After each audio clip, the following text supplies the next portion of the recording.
বোন ভয় পেয়ে গেছে, ভগ্নিপতি পালায় গেল, আত্মগোপন করলো। বোন কোরআনটারে বন্ধ করে ঘরের চৌকির উপরে রাখলো, দরজাটা খুলে দিল। ওমর ডাক দিয়ে কয়, গরম চোখে কয়, তুই নাকি মুহাম্মদের কালেমা পড়ে মুসলমান হয়ে গেছো? বলে, হ্যাঁ আমি কালেমা পড়ে মুসলমান হয়ে গেছি। ও পর্দার অন্তরালের মা বোনেরা, ভালো করে শুনে নাও গো মা, আল্লাহ পাক হেদায়েতের মালিক, একটু ভালো করে শোনো। বোন ডাক দিয়া কয়, আমি তো কালেমাই পড়েছি। ওমর কয়, তরবারি দেখছো? কয়, হ্যাঁ দেখছি। বলে, কালেমাটা ফিরাইয়া দে। বোন ডাক দিয়া কয়, ভাই পেট ব্যথার রুগী ট্যাবলেট খাইছে, ভিতরে গিয়া তো মিলিয়ে গেছে, বের করবে কেমনে? আমি জাহান্নামের আসামি, জান্নাত যাওয়ার আশায় কালেমার ট্যাবলেট খাইছি। আমার পশমের গোড়ায় গোড়ায় মুহাম্মদের কালেমার মোহব্বত ঢুকে গেছে। এখন আর এই কালেমা ফেরত দেওয়ার ক্ষমতা নাই, বিনিময়ে তুমি আমার লাশটা ফেরত নিয়ে যাইতে পারো। এই কথা বলার পরে বোনের উপরে তরবারি দিয়ে ওমর আঘাত করতেছে, বোনের শরীরের উপরে আঘাত করতেছে, বোনের শরীর থেকে রক্ত পড়ে যায়।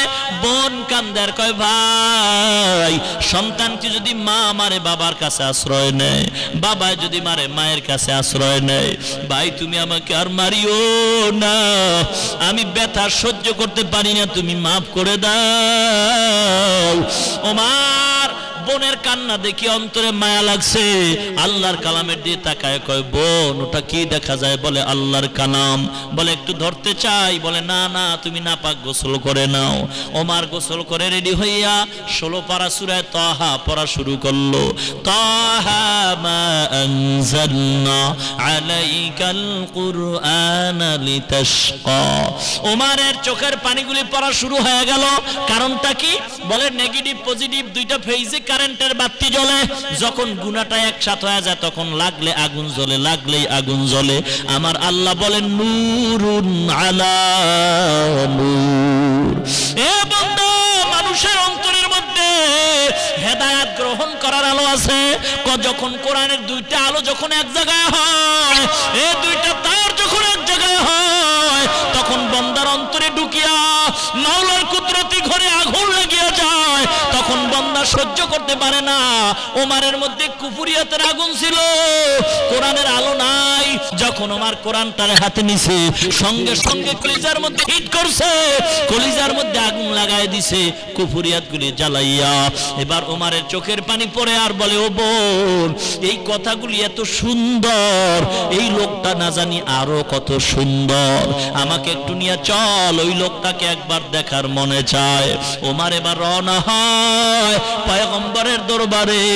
পয়গম্বরের চেহারাটা দেখে চোখের পানি ছেড়ে ওমর কান্দে আর বলে, পয়গম্বর, আমি আসছিলাম আপনার মাথা নেওয়ার জন্য, তরবারি দিলাম, আপনি আমার মাথা কাইটা দেন, তবে মাথা কাটার আগে আমাকে জান্নাতের মেহমানখানায় ঢুকাইয়া পরায়া দেন, লা ইলাহা ইল্লাল্লাহু মুহাম্মাদুর রাসূলুল্লাহ। হযরত ওমর মুসলমান হইয়েই তরবারি নিয়ে দাঁড়ায় গেছে। দাঁড়ায় কয়, এইবার এ কাফের, 5 মিনিট আগে ছিলাম মুহাম্মদের দুশমন, এইবার তোদের দুশমন হয়ে গেলাম, আয় আয়, মুহাম্মদের বিরুদ্ধে একটা কথা বলবি, ওমরের তরবারি থেকে বাঁচতে পারবি না, আয়। কঠিন ভাবে ধমক শুরু হয়ে গেল। হযরত ওমর, সেই ওমর জান্নাতের টিকিট পাইছে দুনিয়ায়, সেই ওমর অর্ধ দুনিয়ার শাসক হইছে। এ মুসলমান ইমানদার, সেই ওমরের ভিতর আল্লাহর ভয় কত। ঈদের নামাজ পড়িয়ে সবাই নানার বাড়ি মামার বাড়ি আনন্দে যায়।